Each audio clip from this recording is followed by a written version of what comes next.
Soulé de Paris en direct frappe encore avec une annonce qui glace le sang. Une nouvelle explosive. Tidjane Thiam serait dans le viseur du pouvoir. Selon les révélations qu'il dit détenir, le gouvernement d'Alassane Ouattara préparait un rapatriement forcé de l'ancien patron du Crédit Suisse. Une fois sur le sol ivoirien, une condamnation de 5 années de prison l'attendrait. Dans son direct, Soulé de Paris s'est insurgé contre ce qu'il qualifie de persécution politique. Une manœuvre maquillée en procédure judiciaire, mais qui aurait un objectif unique, écarter définitivement Tidjane Thiam de la scène nationale. À travers ces mots, l'alerte est claire, grave et sans détour. Pour lui, cette stratégie rappelle les méthodes autoritaires qui, depuis des années, rythment la vie politique ivoirienne. Un avertissement, un cri d'indignation et une nouvelle qui secoue les esprits. Vous savez, hier je devais faire une communication sur ça, mais j'étais sur le panel de mon frère Hush, un combattant depuis l'Angleterre. Tidjane Thiam sera condamné à 5 ans de prison. On va d'abord mettre la fiche là ici, sans faire la promotion, bien évidemment, du journal, parce qu'il n'y a plus le soin de couper ça. Voilà, on va mettre ça comme ça. Voilà. Voilà. Tidjane 105 ans, voilà, c'est bon. Vous avez vu ça, non? Ok. Ce journal-là appartient au régime RDR. Ce journal-là appartient à Téné Birama, toutes les bandes là. C'est le journal qui est là. Donc, ce qu'ils disent là, c'est la voix autorisée. C'est le bras séculier. Les bras séculiers, j'ai dit au pluriel parce que c'est les journaux, du régime RDR. C'est la caisse, c'est leur caisse à résonance. Donc quand ils viennent déjà annoncer la couleur, que Thiam risque 5 ans de prison, il faut noter ça. Prenez un stylo, vous notez. À travers cette date-là, depuis cette date-là, nous sommes aujourd'hui le 21. Vous mettez là que Thiam sera condamné à 5 ans de prison. Même si ce n'est pas 5 ans, ils vont lui donner 3 ans. Voilà, pour ne pas dire que non, c'est trop flagrant. Parce que la peine maximum là, c'est 5 ans. Mais Thiam aura sa dose. Il sera condamné à 3 ans de prison ou à 2 ans de prison. Écrivez cette date-là et gardez cette vidéo. C'est important. Cette communication, je fais parce qu'il trouve que M. Thiam, je parle ici au conditionnel. Parce que je n'ai pas les preuves. Et comme je sais que c'est des menteurs, et c'est des fabricants de fake news, de désintoxication et de manipulation, je préfère aller avec les pincettes. Je marche sur les œufs. Pourquoi je le dis? Parce que ils imputent au président du PDCI RDA une capture, des captures de conversations WhatsApp entre le président du PDCI et le ministre, quoi la même là? Le ministre Sansan Kambilé. Et donc Thiam aurait, je dis bien aurait, divulgué cette conversation. Ça sent bien même que Nina, elle a mon téléphone, moi j'ai son téléphone. Un exemple. Elle et moi, nous conversons. Je peux changer son nom. J'ai mis dessus Patrice. Patrice Zouzoua. Alors que c'est Nina. Oui, mais toi, Stéphane Cissé qui est là, mon vieux père. Son numéro de mon téléphone là tellement. Mais je ne veux pas Stéphane Cissé. Je mets dessus KGB.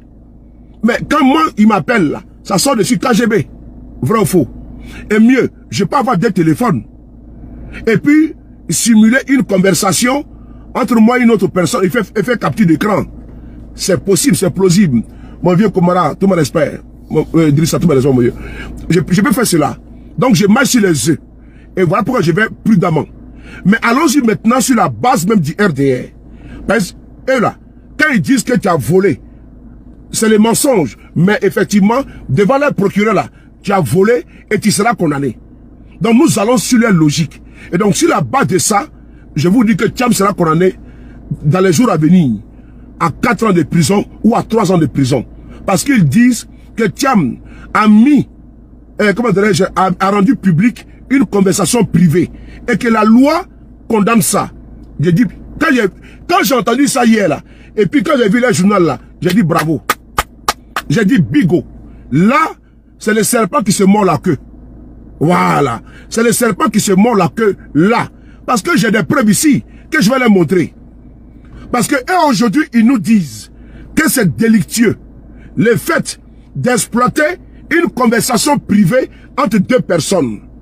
Ce n'est pas normal. Et quand tu le fais, tu es condamné par la justice ivoirienne.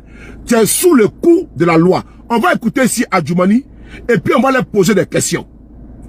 Et je dis bien, on va les passer la vidéo là. Quand j'ai entendu Adjoumani nous dire hier que Thiam n'est pas sérieux, c'est lui qui paraphrase, hein, avec tous les noms d'oiseaux, avec tous les colibés, parce qu'avec eux ça vole très bas. Au niveau vraiment de la qualité politique, au niveau instructif, au niveau du développement, c'est vraiment une carence. Le RDR, ça vole très bas. Ça vole très bas en politique. Voilà, tu sens que il n'y a pas de la ressource, il n'y a pas de la matière.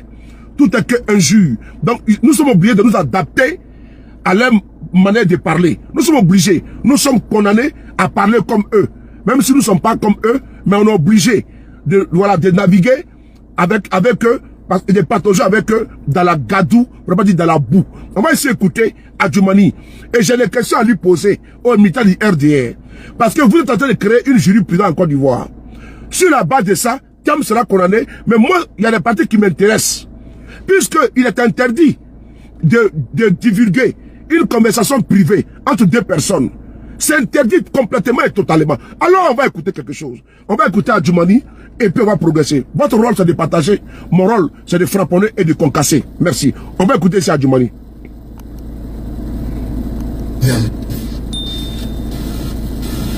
Ce que tu as fait, attendez.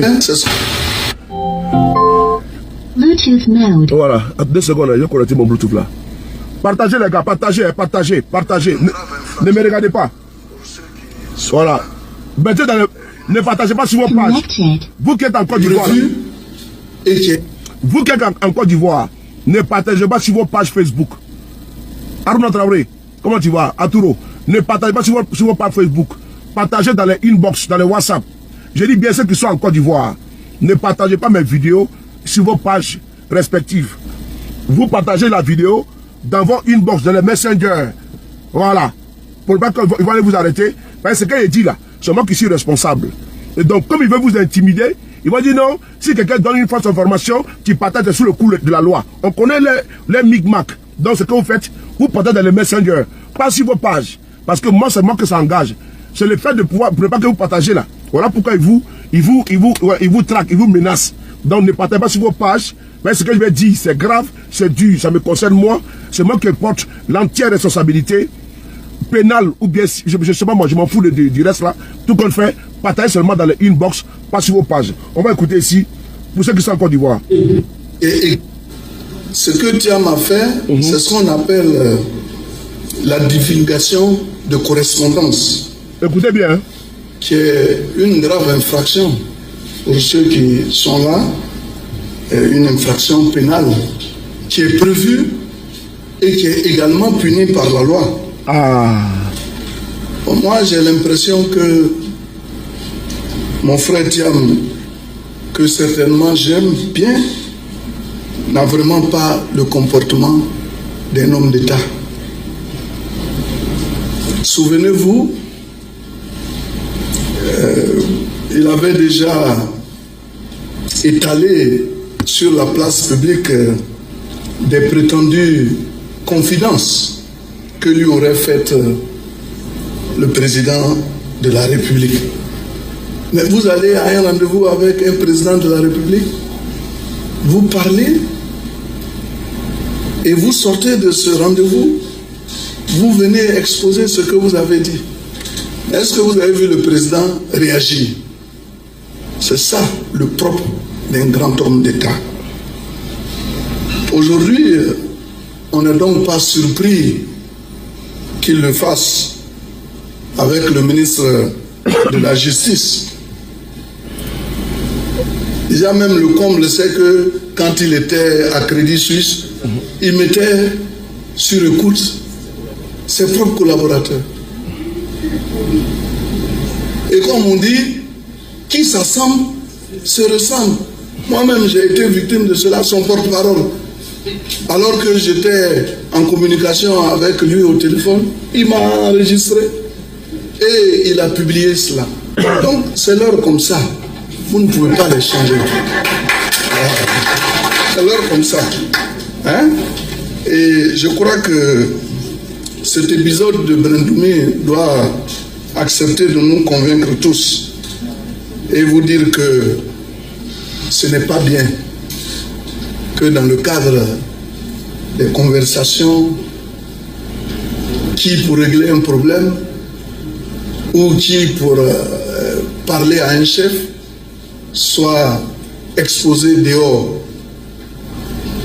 Mais si par extraordinaire je touche du bois, ce monsieur parvient à avoir une petite parcelle de pouvoir, pas pour le président de la République, mais il va exposer toute la Côte d'Ivoire. Prions Dieu que pareille catastrophe n'arrive en Côte d'Ivoire. Les échanges téléphoniques. Ok. Adjumani ici vous explique que Thiam n'a pas de crédibilité. Adjumani vous explique que ce que Thiam a fait est délictueux, est condamnable. Selon lui, M. Thiam aurait, je dis pas le conditionnel, aurait divulgué une conversation privée entre lui et le ministre de quoi? Le ministre de la Justice. WhatsApp. J'ai bien dit au départ, donc je n'ai pas revenu dessus. On va rentrer dans la brèche. Adjumani lui-même, il a pris son téléphone portable. Il a appelé Brendoumi pour le menacer au téléphone. Il trouve que c'est délictueux. Il a fait référence à ça. On va l'écouter pour que j'aille très vite. On va l'écouter. On va écouter cette vidéo-là dont il fait référence. Puisque j'ai déjà tout positionné, donc il n'y a pas de souci pour le retrouver. On va essayer d'écouter la vidéo dont Adjumani fait référence. Cette vidéo, on écoute ça ici. Bonjour. Bonjour, c'est Soumana. Oui, c'est lui-même. Ah, mais pourquoi tu t'acharnes tant sur moi? Le salon de l'agriculture, toi tu sais ce qui se passe. Quand on vient là, on fait une communication et il y a 6 personnes qui sont sur ma communication. Les autres qui sont venus, c'est les structures sous tutelle, ce sont les privés. Et puis bon, tu m'attaques. Hein? Depuis là, tu m'attaques, je ne dis rien. C'est bon comme ça. Je ne suis pas agronome, c'est vrai, mais Sanamwa n'était pas agronome. Hein? Si tu as un problème avec le gouvernement, tu peux l'attaquer. Est-ce que les prix là, c'est moi qui fixe? Tu es un grand frère. Tu m'as une fois vu t'attaquer comme ça depuis que tu es porte-parole. Moi aussi je suis porte-parole. Même quand tu parles, je ne réagis pas. Allô? Je t'écoute. Oui, bon, c'est pour ça que j'ai tenté de t'appeler. Je t'ai même envoyé un message. Oui, moi j'ai rappelé que c'est quelqu'un qui a pris. J'ai rappelé que quelqu'un qui a pris. Non, c'est à Balo, je suis à Barcelone. Oui, j'ai rappelé, j'ai rappelé. Non, je sais. J'ai dit, tu as rappelé, il m'a dit. Mais moi, je suis à Barcelone. Je viens de finir ma réunion. Voilà. Ah, d'accord, ok. Si tu viens, que tu veux, on peut se voir. Non, c'est pas une affaire de venir. Non, j'ai dit, si tu viens, parce que moi j'ai discuté au téléphone. J'ai vu quelque chose. Est-ce que c'est toi vraiment qui as dit? Moi, c'est ce que je veux savoir. Mais j'ai dit quoi? C'est le salon de l'agriculture. Tu sais comment ça se passe? Je ne sais pas. Il peut même avoir plus de 1000 personnes. Moi, je ne sais pas. Le ministère qui les envoie. Moi, je ne sais pas. Je n'ai pas cette expérience-là. C'est pas bien. Moi, tu ne peux pas dire que ce que j'ai dit, c'est pas bien. Je ne vais pas laisser tomber parce que je ne sais pas véritablement ce que tu me veux. Chaque fois, c'est vrai que tu es porte-parole d'un parti, mais tu t'acharnes sur l'agriculture. Tu m'attaques. J'ai dit. C'est pas moi qui fixe le prix. J'ai dit. C'est pas moi qui fixe le prix. Si tu es comme tu es à Barcelone, quand tu es à Barcelone, tu viens, on va se voir. Non, mais je te le dis parce que demain, moi aussi, je vais réagir. Après, on va dire non, on est en palabre. Je ne peux pas accepter que tu me détruises. J'ai dit, tu dis que tu es à Barcelone, non? Tu dis que tu es à Barcelone, non? Ok. Quand tu viens, on va se voir, on va se voir. Maintenant, il faut rectifier déjà ce que tu as dit, parce que c'est pas vrai. Je vais rectifier quoi? Avant que moi aussi mes services, ce que tu as dit là. Mais tes services n'ont pas dit, ça va partir de la communication. Ok. D'accord. Merci.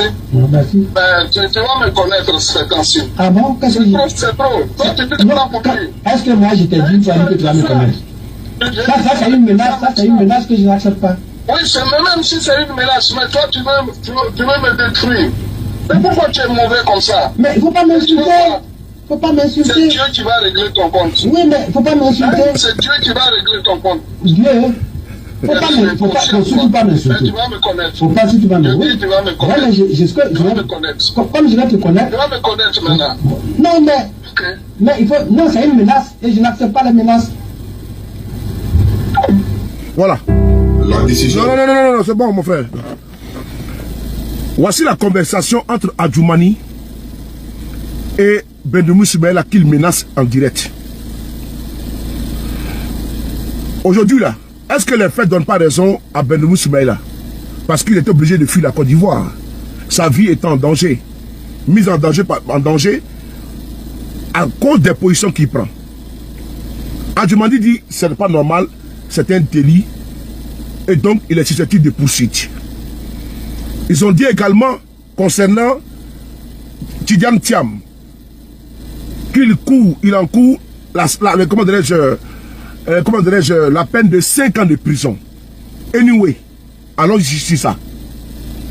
Puisque Adjoumani nous dit que c'est interdit de publier, de rendre public une conversation privée entre deux personnes, alors ma question est la suivante. Qu'est-ce qui se passe actuellement entre sur la base de ce qu'ils ont dit, on va dessus. Je prends le cas de M. Guillaume Kibafori Soro.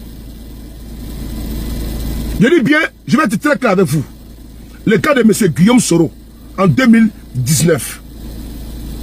Une conversation téléphonique entre M. Guillaume Soro et M. Olivier Bazin, barbouze du régime, a été véhiculée, ventilée, distillée sur les réseaux sociaux ici. Vous êtes témoins. Le régime de M. Ouattara s'est appuyé sur ça.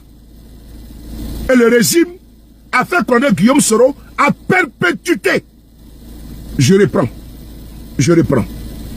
Monsieur Guillaume Kibafori Soro a eu des échanges téléphoniques avec un mercenaire qui avait été envoyé par le régime RDR pour l'espionner.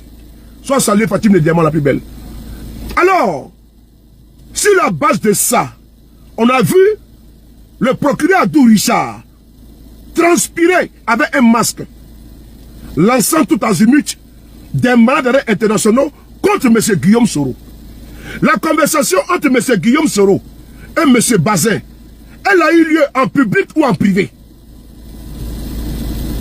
La conversation supposée, des coups d'état supposés de M. Guillaume Soro là, elle a eu lieu en public ou bien en privé.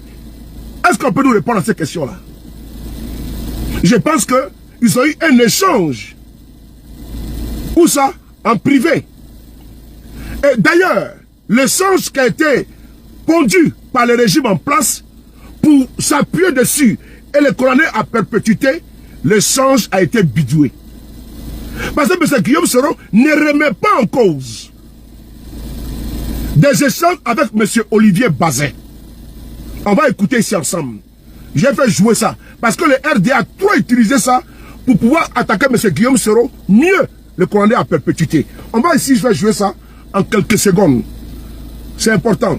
Puisque Adjoumani nous dit que c'est pas normal, que c'est un délit. Moi, je vais savoir maintenant sur quelle base on peut prendre une conversation entre M. Guillaume... à notre invitation. Écoutez là. Abdou Richard est là. Cher monsieur, venez. À notre invitation. Là. Le lundi 23 décembre dernier, oui, j'indiquais dans un communiqué, oui, que les services de renseignement avaient été informés, oui, de ce que M. Soro Kibafori Diom, oui, et certains de ses soutiens projetaient d'attenter à l'autorité de l'État et à l'intégrité du territoire national. Merci. Les services de renseignement supposés ont informé, lui, le procureur, que M. Guillaume Soro voulait faire un coup d'État. Et sur la base de ça, il va nous faire jouer un audio qui dure 7 minutes. Alors qu'il y a eu plusieurs conversations entre M. Guillaume Soro et ce monsieur. Ici, je vais vous faire des révélations sur ce côté-là. On va avancer, parce qu'il faut qu'on avance. L'audio. Détourné au Ghana internationaux. Et les avocats, ils... Ici à Bruxelles, quelles sont les questions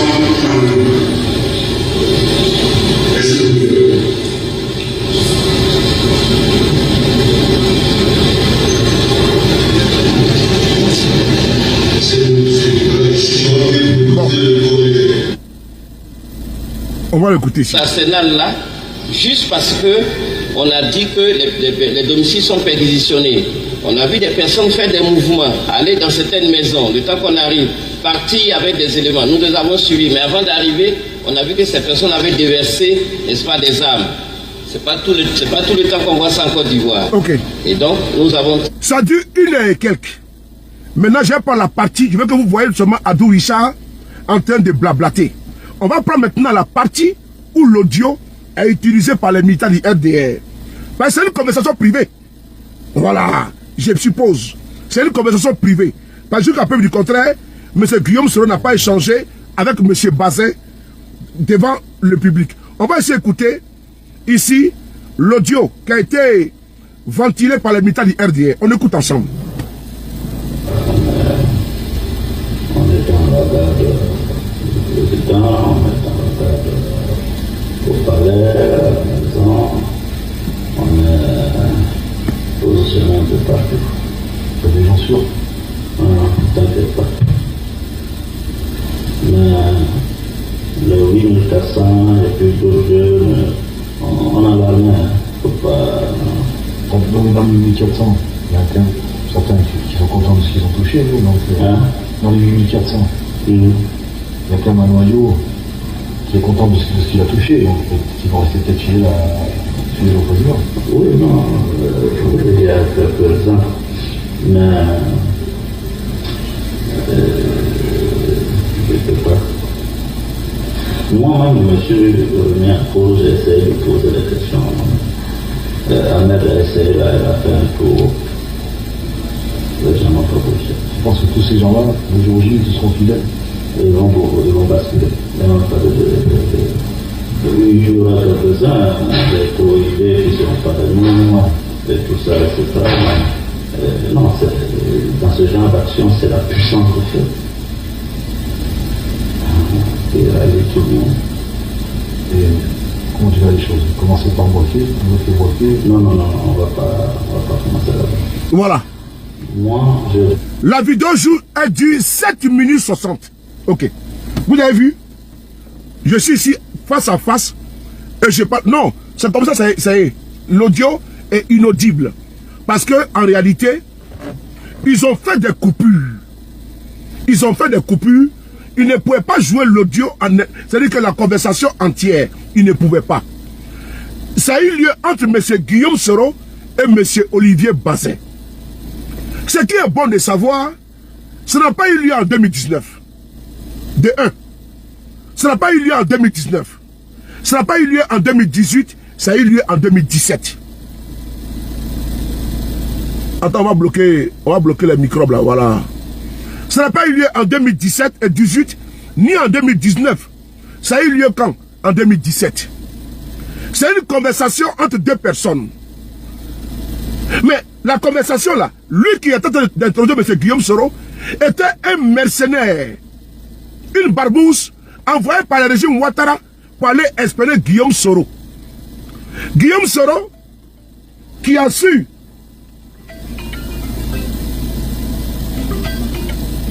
qui a eu le nez creux, et allez voir M. Alassane Ouattara.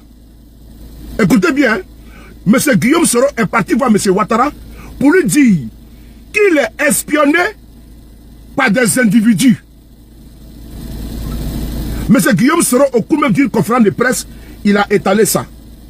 Qu'il il est espionné par des individus, il va se plaindre chez M. Ouattara. Qu'est-ce que M. Ouattara dit? M. Ouattara dit qu'il n'est pas informé. Et que c'est Ahmed Bakayoko, paix à son âme, qui est à la base de cet espionnage-là. Et Guillaume Soro a dit, ok, il va jouer le jeu et il va informer le président.